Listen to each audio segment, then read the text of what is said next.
I've been a trucker for varying companies for 10 years. 3 years ago, I was working for a warehouse company in Kansas doing shipments. I usually drove the semi, which is what I was behind the wheel of on February 2nd. It was a cold Monday, so the week was just starting, and a lot of loads needed to be shipped, so I was trying to bang it all out quickly. I started driving at 3 p.m. and intended on getting to the destination that same night. I didn't want to have to pull off on the side of the road somewhere to sleep. I did around 5 above the speed limit after 12 o'clock, which is fast for a semi. I was starting to feel very tired, but the destination was less than an hour away, and I figured I could do it.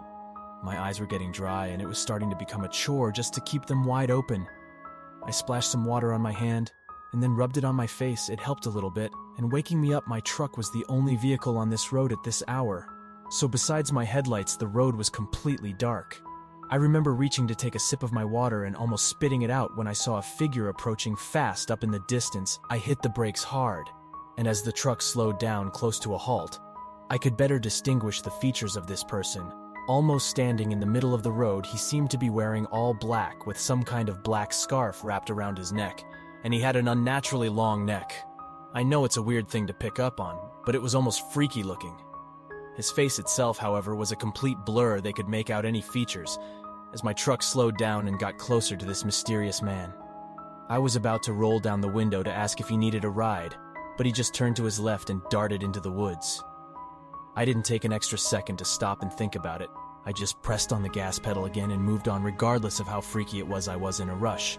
In fact, it wasn't even until about 20 seconds after that, my heart really started racing from the taking. And how strange it really was. Maybe 5 minutes later, I was able to get over it. But just like that, something else happened as I was back to my cruising speed. I saw something run across the street in front of me. At first it looked like a big animal, but as I got closer and it crossed into the woods, I realized it looks like another person. I didn't even tap on the brakes this time. I just kept going, and I kept rooming down the road, maybe even stepping on the gas a little more just because I was starting to get freaked out and wanted to get there faster. Another few minutes went by with nothing happening. However, I was getting increasingly tired, and at times, I was even swerving into the other lane a little bit. 40 minutes or so left in the drive, and I didn't know if I could make it anymore. I started looking around for good places to pull over and park for the night. There was eventually a little opening on the side of the road made of gravel. I guess it was meant to be just a little parking rest stop kind of thing. I pulled the semi into it, parked it, and leaned back and rested my eyes. I fell asleep for not even an hour just to wake up out of nowhere to the darkness. I still don't know what woke me up, but as I looked outside through the windshield, something in my gut was telling me to turn on the headlights, and so I flicked the knob, and lights lit up the surrounding area in front of my truck. There was something in front of the truck, though. A man with the black scarf I'd seen earlier standing on the side of the road. Now I could see his face much clearer. He had a very wide smile, and his eyes were open as wide as possible, and he looked right at me through the windshield. I turned the truck on and pulled it out of that little clearing as best as possible. I didn't know what to think. How could he have walked 10 miles from where I had seen him last? I didn't stop again that night, until I made it to my destination. From there, I fell asleep in the parking lot, and woke up early the next morning. Now, the only logical explanation I could think of is that my mind was playing tricks on me, because I had been seeing strange things all night. I've never heard of a hallucination being so vivid and terrifying, though, and that's the part that still really confuses and scares me. I had been traveling long distances for many years, with my truck as my only companion on the barren highways of this vast nation. It was a solitary existence, but one I had grown accustomed to. Little did I suspect that one night, the open road would open a door to unimaginable terror. As darkness settled over the horizon, I was driving down a barren stretch of road, the only illumination coming from the blinking of my headlights. The night was still. The hum of my engine was the only sound, along with the occasional crackling of the radio. As I passed a sign indicating that the nearest town was hours away, I noticed a solitary figure standing by the side of the road. His disheveled attire and outstretched hand indicated he was a hitchhiker, and against my better judgment, I decided to stop and offer him a lift. He entered the cab of this prison, causing a chill to run down my spine. His eyes were distant, and there was something disquieting about his smile, which I attributed to his fatigue due to the late hour. As we exchanged greetings, a sense of unease began to settle over me. His conversation was peculiar, peppered with obscure comments and disturbing laughter. I caught sight of him out of the corner of my eye, and a shiver went down my spine. He turned to me, his gaze piercing through the darkness, saying, "You don't know what's coming, do you?" In a voice that chilled me to the core, and my instinct was to eject him from the truck, but something prevented me from doing so. As we traveled deeper into the night, the atmosphere became heavy and oppressive, and the presence of the hitchhiker grew more intense. I was in a nightmare, and I didn't know how to wake up. I saw the faint lights of the gas station up ahead. I drove into the parking lot, desperately needing a break from the Hitchhiker's Guide to the Galaxy. But as I turned to say it was time to say goodbye, I froze. The hitchhiker's eyes gathered malice.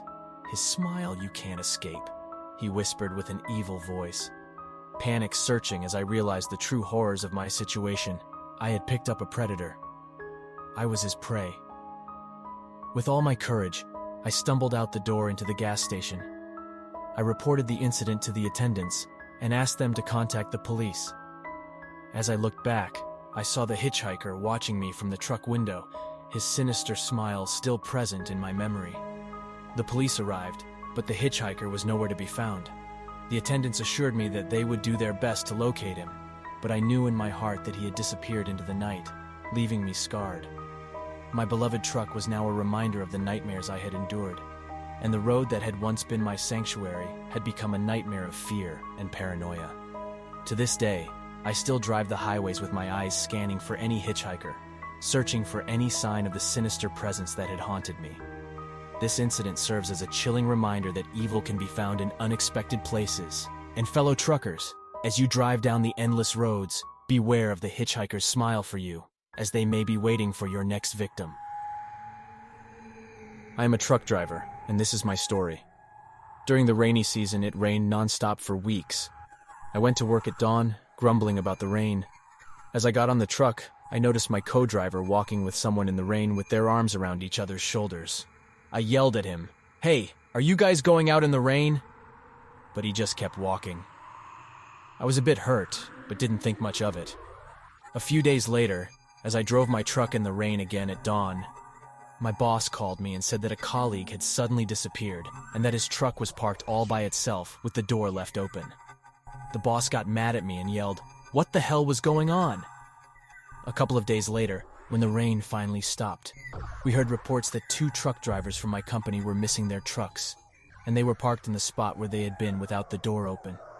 I attempted to contact their family. However, they informed me that they had not been in contact with them in some time. I reported the matter to the police. However, there was no response. After a while, it began to rain again, and I was getting on my truck in the early morning. I noticed a man approaching me who appeared to be the same one who had put his arm around my colleague's shoulder. He was walking slowly in the rain without an umbrella, and I called out to him, asking if he had seen Michael. He then walked towards me, and I exclaimed, "Michael is missing! Do you know where he is?" He then raised his hand, and I saw that he had a very long needle in it. Surprised, I kicked him in the face and jumped on the truck again. As I sped up, I felt a sharp pain in my neck, and looked down to see blood trickling down my neck like it had been punctured by a needle. I called 911, and the police soon arrived and found him hiding under the truck parked in front of our company. They arrested him, and during the interview, he admitted to being the perpetrator of the missing truck drivers. When they asked him where the truck drivers were, he said they were in his basement.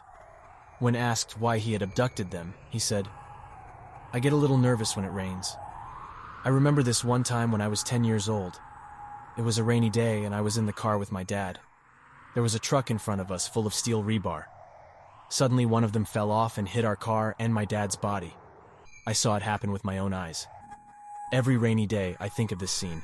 When I heard the rain, I looked for a truck and he hollered at me to go to the basement of his house. I showed him where it was and he was really mad. When the police showed up at his house, there was a huge piece of steel rebar that was embedded in a bunch of dead bodies.